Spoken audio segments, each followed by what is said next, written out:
Charlotte, Charlotte, Charlotte. I have been looking forward to our conversation today because can you believe you and I have been Instagram friends for 7 years? Welcome to Paradise Perspectives, Charlotte. Sorry, I was like so excited. I'm fumbling over my words here. But thank you so much for saying yes to this. I am so honored to have you here in the online studio. First off, I can't believe it's been 7 years. That's stomping me that the time has just gone by so quickly, and it's just encouraging me to really get a plane ticket and meet you in person. I was like, we are so we had to do this so long ago already, and for some reason we never could make it work. But I have a feeling that soon, very soon, you and I are gonna be like, I'm finally gonna be able to touch you, hug you, and finally meet you in real life, and I'm so looking forward to that. I Bring it on, Riz. Bring it on. I'm ready. You decided to do something scary. Now, as soon as you told me you're having some reservations with this, I was like, I need to talk to this girl and we need to do it for the podcast because as soon as I hear that a woman is struggling with something scary and she's ready to go for it, my ears are like, I need to hear all about this story. But just before we dive into that part of our conversation today, can you just explain to the listener who you are? Who is Charlotte Jackson? Oh my gosh, that is such a loaded question these days. Because I've been on a journey of really figuring out who I am, almost, you know, a few months shy of 45, and I it's a loaded question, and I feel like it's a loaded question for so many women Mm-hmm. that have lived their lives and really have just existed. And sometimes we don't even know what to say when that question is asked. But Charlotte today is a almost 45-year-old woman just ready to begin doing what she loves. And I am an educator at heart. I am an island girl, and I love traveling. I love rest and peace and creating spaces for others to enjoy nature. But Charlotte has been reserved, has been lacking confidence over the year, and I'm just ready to do the things that matter. And some of the things that matter is just creating and using the gifts that I've been given and finally dusting those things off and dusting or, like not being focused on perfectionism and that imposter syndrome that we tend to have and just doing things scared. And that's where I am right now, and my heart's full, ready to learn and grow. But at the same time, there's that balance where, where you feel like you've grown, you've healed in so many areas, and then things will come up again. And I'm like, why am I dealing with this again? Why is this lesson here to, go one more round? Mm-hmm. So I'm just excited, but at the same time, I'm also just wrestling with things and just chewing on things at the minute. But I feel like growth is the place that I'm in, and I'm excited for myself and for others when they're just stepping out in faith and doing the things that they love and they've just kind of put that aside. So I don't know. I probably still didn't answer your question of who I am, but I just know that I'm becoming who I was meant to be. And I'm Oh, excited about that. And that's just the conversations that I've had recently in the past year with women my age in their 40s and women that have felt that, well, life has kind of left me behind, or I haven't achieved anything. But no, life is just beginning, and I love the sweetness and the softness of the 40s, and just doing things scared and not worrying about things anymore. And you know what? I think that kind of came about. I noticed it for the first time when I did I had surf lessons back in I 2023. remember that conversation. We spoke about you actually going for your surf lesson. Yeah, in Nicaragua. It was Christmas time and I was on this beach and there were people around me, adults, grown-ups, just minding their own business, enjoying Nicaragua, enjoying the sun, and here I was excited to try something new, but then it hit me as soon as I walked onto that beach that all of these people are going to look at me do something that I'm not good at, Hmm. and I just had to let that go. And as soon as I hit the water, I loved it. I was fearless and I didn't worry about who was looking at me or the fact that I was beginning something that wasn't Hmm. natural to me. And I find that that's something really hard for grown-ups. With kids, Yeah. they learn through play. They have fun. Hmm. But you grow up and that magic, that spark just, I don't know, just goes out the window. So that was a turning point for me. And then you deal with it again in some shape or form. But then I kind of shrug it off and took up salsa lessons. Listen, I'm a Caribbean girl and I have rhythm, but I don't Hmm. know how to follow instructions. So the anxiety of going to like a salsa lesson with people, grown-ups again, I'm like, I don't know what Hmm. I'm doing. And then you just, It's that fear of judgment that keeps coming up for yeah, us, which is ridiculous, really, if you dissect it, isn't it? yeah. So I guess this is how I ended up in your podcast because last week we were having conversations about perfectionism and, just feeling like an imposter and never starting things. And, but now it's just like I have to fight and every time that fear comes up because it doesn't go away. I No. pray that it goes away at some point, maybe in my 60s if I live long enough to see it. But Girl, I can tell you in my 50, now since I turned 50, I can tell you that no, fear never it goes never away. There goes is no away. such thing as being completely, absolutely fearless. It doesn't exist. The whole thing about being brave is doing it scared. That's where Yes. it is. Yes. And that's just been my journey for the last Hmm. year and a half, just doing it scared and you know s- recognizing that when I think I've conquered something and I feel full of life and confident, life will just life and bring me something Hmm. else that Yep. I will have to conquer that fear and recognize that man, I don't have to be perfect. I just need to be me. And I say this, oh my goodness, I'm having a therapy session with you right now. I say this knowing in the back of my head that I am experiencing another thing that life is throwing, and I have no choice but to deal with it and, show up scared and do it Hmm. anyway. So, Well, I can tell you, like, just from you, how you answered that first question, and it's a very simple question, you might think, right? It's who are you?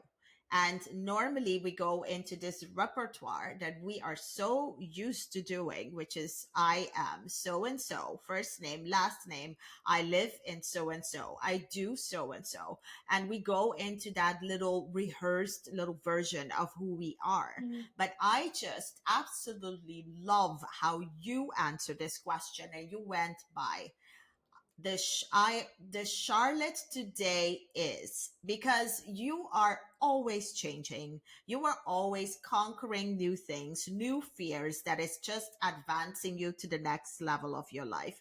And it is so freaking beautiful to see that that's exactly what you are doing, and you are at that beautiful age where we are at zero F's When we realize that we have given enough of ourselves to others and it is time to put ourselves on that pedestal for a change. Yeah.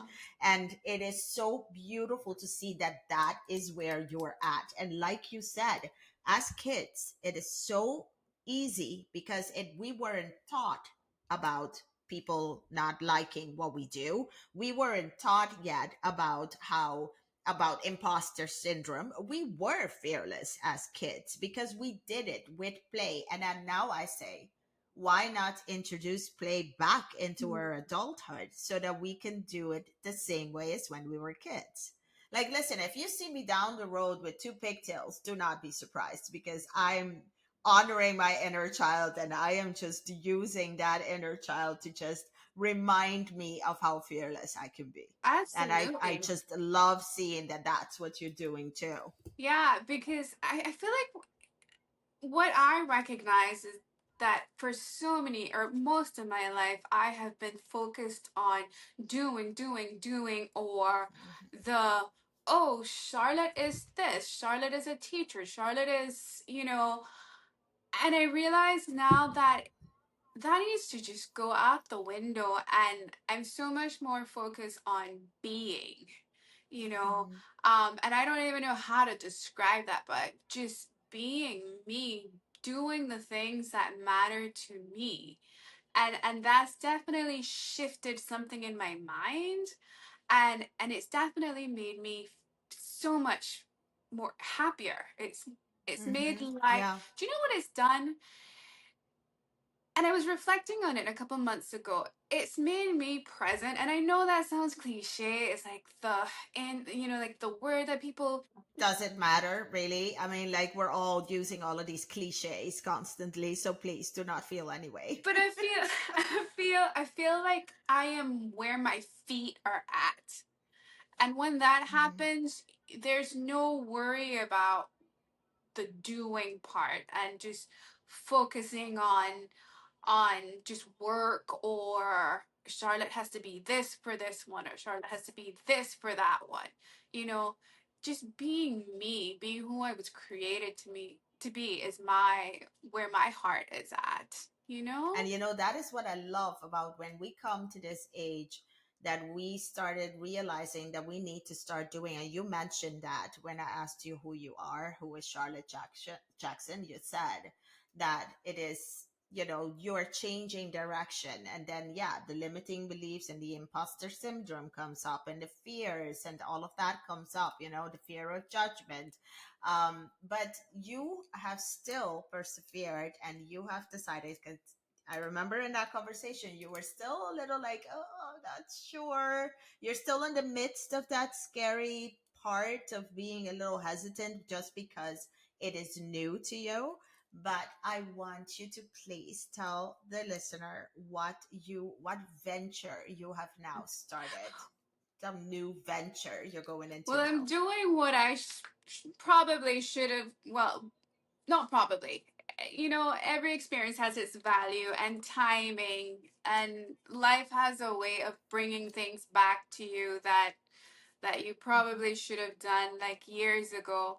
So, as an 18-year-old, before the whole world became uh, videographers or photographers, I always had a camera, and my niece Tatiana reminded me of that, and my heart was just so full when she said, "You're probably the reason why I picked up a camera." And she just told me that last week, and Wow. I guess she's seeing me finally own that and take that on, and I've it just happened randomly, but I was encouraged by another creator, and it just it just organically grew from that, and just me watching how they their whole creative process, and he does something completely different, but there's something about creators it doesn't matter if we're doing something different. When we're in the room together and having conversations, you leave Mm-hmm. full, you leave encouraged and motivated to go Yeah. and do your own thing as well. And then you come back and you talk and get ideas. And so that happened. And I bought myself a proper lens after all of these years because I'm like, oh, this is too expensive. Or I would fill up a cart full of lens and equipment, and by the end it would be 10,000, and I would be like, that's too expensive. Where am I going to get the money to get all of this equipment? But just the shift in mindset and thinking, oh, I have options. I don't have to get every single thing, and just begin. Isn't that our conversation? Just Mm-hmm. begin. That was our, Just yep, start. just start and do it messy. You are not going to be perfect the first time you try anything new, but you have to just start. And I am so incredibly proud of you because you have done exactly that. But going back to our conversation, what we were talking about is how you were coming up with so many excuses, because let's be honest, that's fear talking. And then we come up with these, we form these excuses in our heads. So what were some of your excuses not to start? Where was the what was the things that were holding you back, the fears that were keeping you back from doing Definitely this? comparison, but highlighted there was, I'm not good enough. And I don't know Hmm. how to do that. And do you see how wrong that thinking is? I don't know how to do that. Exactly. It You've been doing it since you were 18, so I don't know what you're talking about. You don't know how I to do don't know the it. technical part of it. I just, I'm gonna mess this up, and I wouldn't try. And I wouldn't try because I wanted to be good at it, just perfect. And that's not how Hmm. things work. And I'm finally figuring that out. I don't have to be perfect. And I guess you're hearing that throughout this whole, our conversations and throughout our time together today. I'm finally figuring out that I don't have to be perfect to start something. And you, like I mentioned last week, that quote that has just resonated with me is, just make it exist and then make it better, Hmm. after. And so I just felt like, oh, I don't have options. I don't know how to do this. And man, there's YouTube, and I'm becoming a student of YouTube and Hmm. TikTok. And just yesterday, I was editing and I realized Charlotte always wants to know everything, but I actually don't have to know everything in the editing world at this point. I will get what I need in that moment. And I will grow in that moment. And the next challenge or the next project, I might need something different. I might need to learn a new thing. And I will go and I will look for it. And I'm going to grow. But I've always felt like I needed to know everything about photography in order for me to start. Listen to the full conversation with Charlotte Jackson on Paradise Perspectives podcast. The link is in the description below this video. Thank you for watching.